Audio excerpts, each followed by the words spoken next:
like and subscribe my channel. Jaggu कौवे के माता पिता चोरियां करते थे। वो एक नंबर के चोर थे।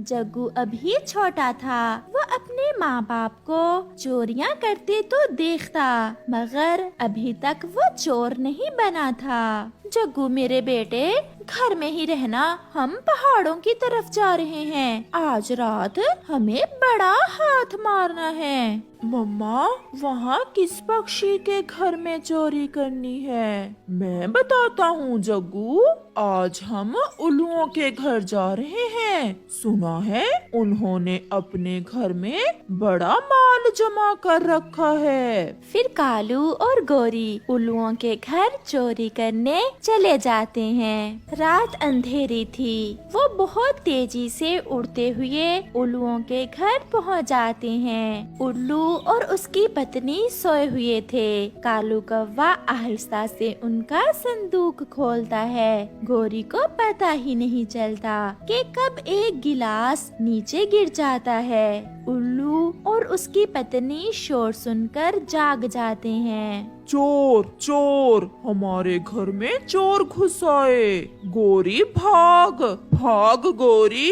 कौवे वहाँ से भागते हैं, मगर उल्लू उन्हें घेर लेते हैं और मार मार कर उन्हें जान से ही मार देते हैं। ऐसे जग्गू कौवे के चोर माँ बाप वही मर जाते हैं। जग्गू बेटा, मैंने कई बार आपके माता पिता को चोरियां करने से मना किया था। वही हुआ जिसका डर था। अंकल मिठू, क्या हुआ? क्या मेरे मम्मा पापा पकड़े गए हैं? बेटा, उल्लुओं ने उन्हें मार दिया है। ये सुनकर जग्गू रोने लग जाता है। कुछ दिन जग्गू अपने घर में ही रहता है। वो सोचता है कि वो कोई और काम करेगा, वो चोरियां नहीं करेगा। फिर जब भूख उसे सताती है तो एक रात जग्गू कौवा अंधेरे में अपने घर से निकलता है। वो दूसरे जंगल में चोरी करने की नीयत से जाता है। वो घने जंगल में एक घर देखता है जहाँ से रोशनी आ रही थी। जग्गू कौवा सीधा उस घर के पास जाता है। वो छुपकर आवाज सुनता है। मुझे लगा बाहर कोई है। जाओ और आप बाहर देखो। कबूतर की पत्नी घर से बाहर निकलती है। जग्गू उसके सामने था, मगर वो कहती है, यहाँ तो कोई नहीं है, शायद कोई बिल्ली होगी। फिर वो घर में चली जाती है। मैं आंटी के सामने था, फिर भी उन्होंने मुझे नहीं देखा। इसका मतलब आंटी कबूतरी आंखों से देख नहीं सकती। कहाँ हो लूसी? तुम कहाँ हो? मैं यहाँ हूँ। लूसी, अगर आज हमारा काका हमारे पास होता तो हमें किसी चीज की कमी ना होती। उस रात हमारा बेटा हमसे बिछड़ गया। वो तूफान बहुत तेज था। मैं अभी तक अपने बेटे को भूल नहीं सकी। हमारे पास इतना कुछ है और हम दोनों अंधे, हमारा कोई भी नहीं है। तो ये दोनों ही आँखों से अंधे हैं। अगर मैं इनका बेटा बन जाऊं तो इनका सारा माल मैं चुरा सकता हूँ। ये तो अंधे हैं, इन्हें कौन सा पता चलेगा कि मैं कौवा हूँ या कबूतर। फिर जग्गू उनके घर के दरवाजे पर दस्तक देता है। कौन कौन है इस समय? माँ, मेरी माँ, मैं लौट आया। माँ, मैं काका हूँ। हमारा काका लौट आया। लूसी, जल्दी से दरवाजा खोलो। फिर लूसी दरवाजा खोलकर जग्गू को अंदर ले आती है। मेरे बेटे, मुझे पूरा विश्वास था आप एक न एक दिन जरूर लौट कर आओगे। जब तूफान आया तो तुम कहाँ चले गए थे मेरे बेटे? पापा, मैं तेज हवा से दूसरे जंगल चला गया था। फिर मैं वहीं रहा और फिर मैं ढूंढता ढूंढता वापस आ गया। मेरे बेटे को भूख सता रही होगी। ये लो बेटा, भोजन खाओ और अब कभी घर से बाहर ना जाना। बेटा, तुम ही हमारी रोशनी हो, हमारी जिंदगी तुम ही से तो है। जग्गू कौवा भोजन खा लेता है और लूसी कबूतरी जग्गू को अपने साथ लटा लेती है और वो सब सो जाते हैं। जग्गू, मेरे बेटे, मैंने सारी जिंदगी चोरियां की, हमेशा बुरे काम किए और हम इसी काम में मर गए। मेरे बेटे, मुझे माफ करना, मैं तुम्हें कोई अच्छा काम नहीं सिखा सकी। मगर बेटे, आप एक अच्छे पक्षी बनना, जैसे हम मरे। मैं नहीं चाहती कि आप भी चोरियां करते हुए मर जाओ। फिर अचानक जग्गू की आंख खुल जाती है। जग्गू रोए जा रहा था। क्या हुआ मेरे बेटे? क्या आपने कोई डरावना सपना देखा है? नहीं मम्मा, मैंने बहुत अच्छा सपना देखा है, जिसने मेरी सोच बदल दी, जिसने मुझे बदल दिया।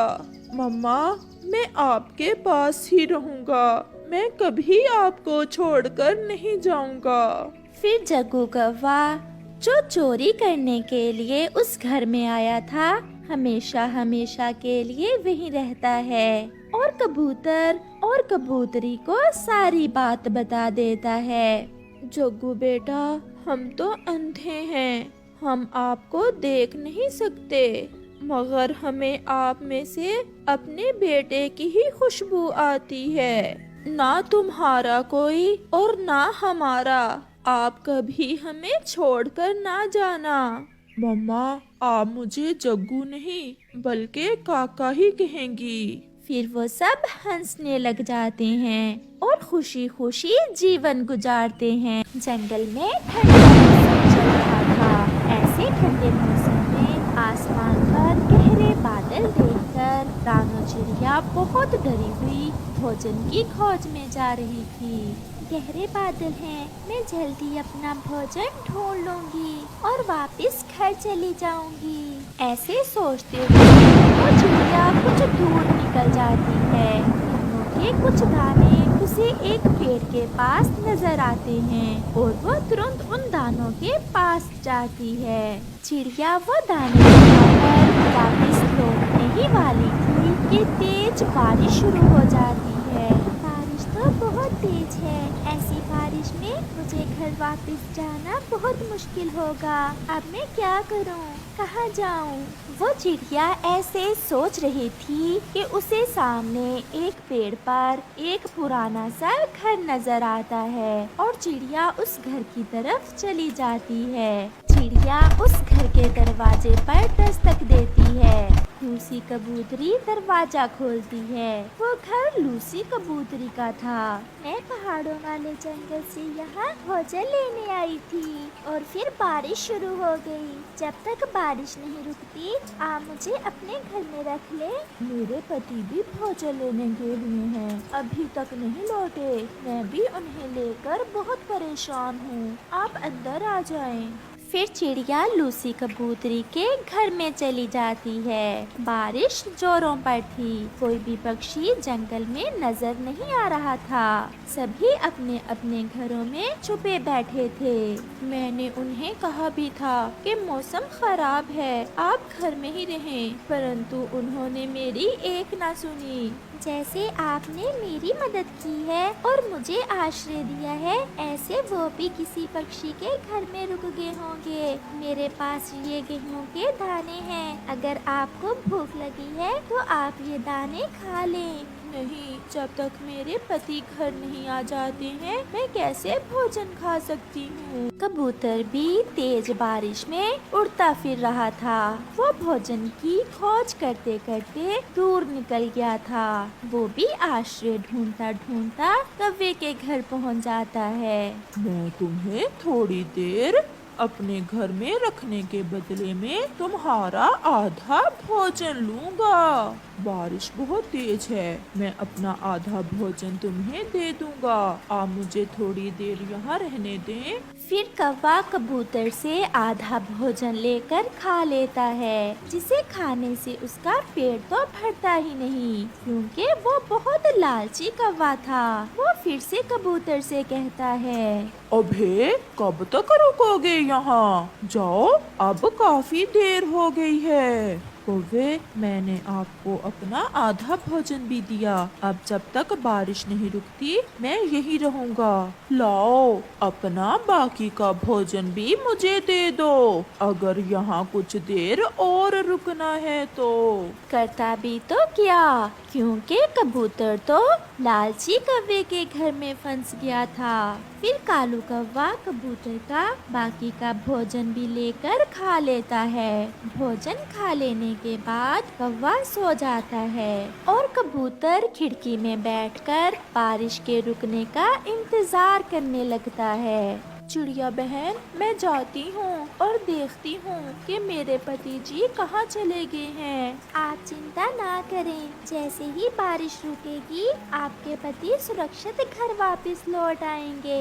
फिर कुछ देर के बाद बारिश रुक जाती है, आसमान भी साफ हो जाता है। ज्यादा भोजन खा लेने से कौवे के पेट में दर्द शुरू हो जाता है। कबूतर, कबूतर, मेरे पेट में बहुत दर्द हो रहा है, प्लीज मेरी मदद करो। तुम्हारे जैसे लालची पक्षी मुसीबत में फंसे पक्षियों का फायदा उठाते हैं। अब बारिश रुक गई है, मैं अपने घर जा रहा हूँ। कबूतर, मुझे बुलबुल के पास ले जाओ। हमारे पास भोजन नहीं है, सारा भोजन तुमने खा लिया है। तुम्हारा दर्द थोड़ी देर में खुद ही रुक जाएगा। ऐसा कहते हुए कबूतर वहाँ से चला जाता है। चिड़िया भी बारिश के रुक जाने के बाद अपने घर जाने ही वाली थी कि कबूतर भी वापस घर आ जाता है। मैं शर्मिंदा हूँ लूसी, मैं आज तुम्हारे लिए भोजन नहीं ला सका। उस लालची कौवे ने मुझे अपने घर रखने के बदले में मेरा सारा ही भोजन ले लिया।